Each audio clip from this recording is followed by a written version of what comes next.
Students, आपका असाबी निज़ाम जो है, नर्वस सिस्टम जो है, वो आपके पूरे स्ट्रक्चर का, इंटायर बीइंग का एक मास्टर कमांड सेंटर होता है। आज का जो मेरा टॉपिक है वो इसी पर है। जो नर्वस सिस्टम है ये कितना इम्पोर्टेंट है हमारे जिस्म में, इंसानी जिस्म में, और इस पर काम करना, इसको एक्टिवेट करना कितना ज़रूरी है। अगर आप मैक्सिमाइज़ करना चाहते हैं अपनी पोटेंशियलिटी को, अपनी एबिलिटीज़ को, तो ये जो है ना नर्वस सिस्टम, इसको समझना और फिर इसको एक्टिवेट करना जो है वो आप ये देखेंगे कि कितना ज़रूरी और इम्पोर्टेंट है। ये पूरी साइंस है। तो इसमें जो है ये दो तरह के ये होते हैं नर्वस सिस्टम। एक सेंट्रल नर्वस सिस्टम है जो आपकी थिंकिंग प्रोसेस, आपकी मेमोरीज और आपके इमोशंस वगैरह को कंट्रोल करता है। और जो कि ब्रेन और स्पाइनल कोड के साथ आपस में इनका कनेक्शन होता है। ब्रेन का और स्पाइनल कोड जो है वो ये सेंट्रल नर्वस सिस्टम है। उसके बाद एक पेरिफेरल नर्वस सिस्टम होता है जिसमें ऑटोनॉमिक नर्वस सिस्टम है, जिसके दो मोड्स होते हैं। एक सिंपैथेटिक नर्वस सिस्टम और एक पैरासिम्पैथेटिक नर्वस सिस्टम। इसको समझें, ये पूरी साइंस है, न्यूरो साइंस की ये स्टडीज़ है। आप अपने तौर पे रिसर्च कर सकते हैं कि सिंपैथेटिक नर्वस सिस्टम जो है ना वो एक हाई अलर्ट मोड होता है, सर्वाइवल मोड होता है और फाइट और फ्लाइट मोड होता है, जिसमें इंसान रिएक्टिव हो सकता है। और ये हाई अलर्ट मोड होता है। और उसके बाद एक पैरासिम्पैथेटिक नर्वस सिस्टम होता है जो हाई अलर्ट मोड तो होता है, लेकिन वो कामनेस होती है उसमें। उसमें पीस ऑफ माइंड होता है और जो है उसमें इमोशनल टॉलरेंस भी आ जाती है, उसमें इमोशनल स्टेबिलिटी होती है पैरासिम्पैथेटिक नर्वस सिस्टम। और जो मंक मोड होता है, जो मंक होते हैं जिनका कि गैमा वेव्स जो हैं वो 60-70 तक होती हैं। 40 गैमा वेव्स जो हैं ब्रेन वेव्स जो होती हैं, 30 तक ब्रेन वेव्स जो हैं HZ, 30 HZ तक नॉर्मल है, जो हम इंसान आम एक्टिव काम करते हैं ये नॉर्मल होती हैं। लेकिन जो 40 है ना, उनकी गैमा वेव्स जिनकी होती हैं वो बहुत हाई बेस्ट परफॉर्मेंस मोड में होते हैं वो। और ये जो मंक होते हैं जो डीप ब्रीदिंग एक्सरसाइजेज करते हैं, वॉक करते हैं, वॉकिंग के दौरान डीप ब्रीदिंग कर रहे होते हैं, ये 60-70 तक, 100 तक ये चले जाते हैं। इनके जो बाकायदा स्कैनिंग हुई है EEG के ज़रिए से, जिससे इनके ब्रेन स्ट्रक्चर जो है वो बड़ा उसको देखा गया है कि उसमें जो प्री फ्रंटल कोर्टेक्स है वो बहुत ज़्यादा थिक है। और वो इस बात की अलामत है कि इनका पैरासिम्पैथेटिक नर्वस सिस्टम बड़ा स्ट्रॉन्ग है। तो ये जो है ना मंक मोड, ये any time intentionally switch over कर सकते हैं सिंपैथेटिक मोड में और पैरासिम्पैथेटिक मोड में। यानी ये हाई अलर्ट मोड में भी होते हैं, लेकिन साथ साथ ये कंट्रोल्ड मोड में भी होते हैं। इनको सेल्फ कंट्रोल मुकम्मल तौर पर होता है अपने पैरासिम्पैथेटिक नर्वस सिस्टम को एक्टिवेट करने की वजह से। देखिए, ब्रेन फॉग जो है ना, ये जो ग्लिम्फेटिक फ्लूइड की मैं बात करता हूँ कि ब्रेन में वो जो टॉक्सिक प्रोटीन्स होती हैं वो ब्रेन के सर्किट्स को डिस्कनेक्ट कर देती हैं, और उससे वो ब्रेन फॉग जो पैदा होती है वो स्ट्रेस का बायस है। यानी जो स्ट्रेस जब होगा तो स्ट्रेस में इंसान डिसीजन भी अच्छा नहीं कर सकता। जो काम मोड होता है इंसान का, पीसफुल माइंड जो होता है, उसमें उससे डिसीजन भी अच्छा हो सकता है। तो इसलिए पीसफुल माइंड होना, ये जो है नर्वस सिस्टम का होना, एक्टिव भी होना और साथ साथ कंट्रोल्ड होना जो है वो बहुत ज़रूरी है एक अच्छा डिसीजन सोच विचार के बाद करने के लिए जो है।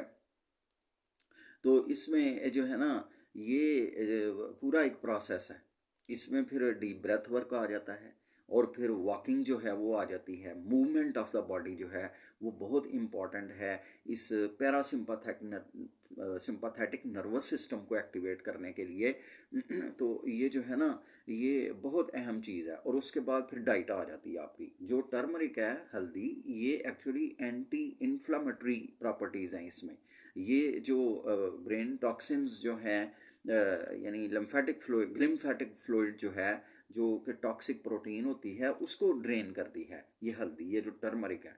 और आप ये देखें, अपनी रिसर्च करेंगे जहाँ से आपको ये प्योर फॉर्म में मिले, और एक लाइफ लॉन्ग इसको इनकॉर्पोरेट कर लें अपने लाइफस्टाइल में, डाइट में, कि इसको आपने ज़रूर इस्तेमाल करना है। यानी ये कुदरती चीज़ें हैं जो कुदरत में उगी हुई हैं। तो देखें, एक कोटेशन है, ये लॉ ऑफ ग्रेविटी की कोटेशन है। लॉ ऑफ ग्रेविटी एक 12 कवानीन में से एक कानून है, लॉ ऑफ ग्रेविटी, कि एज बिलो एज अबव। यानी दरख्त की जड़ जितनी मजबूत होगी, उसका तना, उसकी बाहर की जो शाखें हैं वो उसी तरह निखरी हुई और खुशनुमा नज़र आएंगी। यानी वो लगेगा कि इसकी जो फाउंडेशन है वो बड़ी स्ट्रॉन्ग है। तो ये जो इंसान का पूरा इंटायर स्ट्रक्चर है ना, वो उसका नर्वस सिस्टम है, उसका वो मास्टर कमांड सेंटर है, ये जो नर्वस सिस्टम है। तो एज बिलो सो अबव, यानी उसकी दरख्त की जड़ मजबूत होगी तो उसका तना, उसकी शाखें भी उसी तरह खुशनुमा नज़र आएंगी आउटवर्ड अपीयरेंस से, कि इसकी जड़, इसकी फाउंडेशन स्ट्रॉन्ग है। तो इसी तरह एक और कोटेशन है लॉ ऑफ ग्रेविटी की, कि as within so without.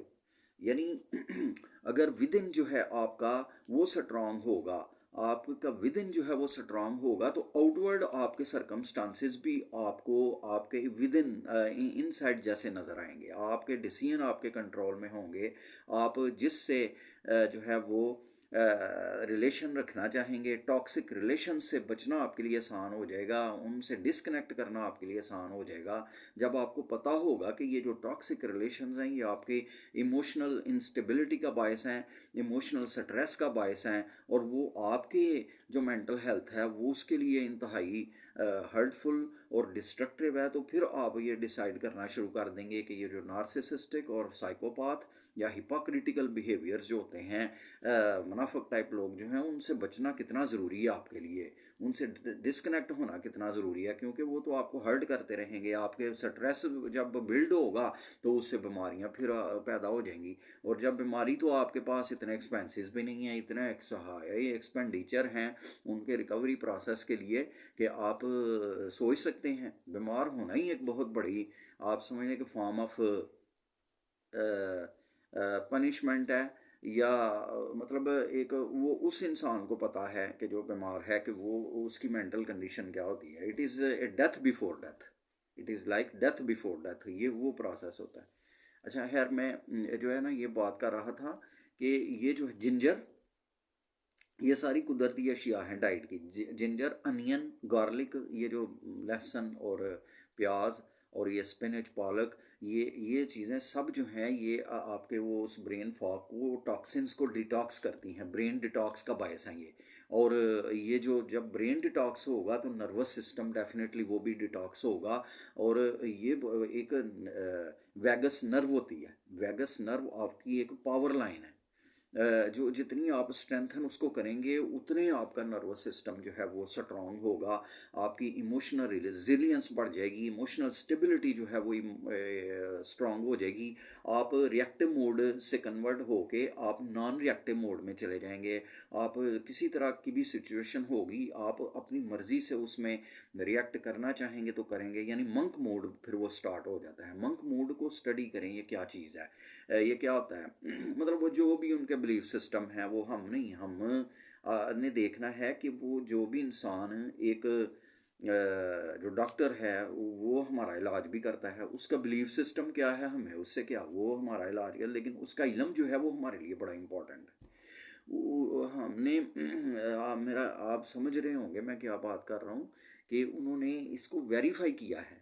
कोई बंदा बड़ा ही दावा कर रहा हो स्पिरिचुअली वो बड़ा स्ट्रांग है, ये है वो है, जब उसकी वो मेडिकल स्कैनिंग होगी तो उसमें सारा स्ट्रक्चर सामने आ जाएगा कि इस बंदे ने अपने आप को कितना इग्नोर किया हुआ है, कितना प्रोटेक्ट किया हुआ है, इसकी ब्रेन की कंडीशन क्या है, इसके प्रीफ्रंटल कोर्टेक्स का स्ट्रक्चर कैसा है, हिपोकैम्पस कैसा है, मिगडला की कंडीशन कैसी है। चाहे वो बड़े दावे करता हो कि वो बड़ा स्पिरिचुअली बड़ा स्ट्रांग है और बड़ा हाईली स्पिरिचुअलिटी के साथ कनेक्टेड है। मैं एक और बात कर रहा हूँ जो मैं आपको बताना चाह रहा हूँ, वो ये है कि जो है ना, कुदरत ने जो है ना वो आपको ये सारी पोटेंशियल दी हुई है, इनसाइड आपके हिडन पोटेंशियल है, तो इसको आप यूटिलाइज करके अपनी पोटेंशियल को बढ़ा सकते हैं, अपनी एबिलिटीज़ को बढ़ा सकते हैं। फिर वो लॉ ऑफ ग्रेविटी को आप इस्तेमाल कर सकते हैं, अपनी जो इलेक्ट्रोमैग्नेटिक फील्ड जो है उसको एक्सपेंड कर सकते हैं, जो कि आप जिस चीज़ को अट्रैक्ट करना चाहें अपनी ज़िंदगी में वो कर सकते हैं। ये सारी साइंस है पूरी। I hope you have got it.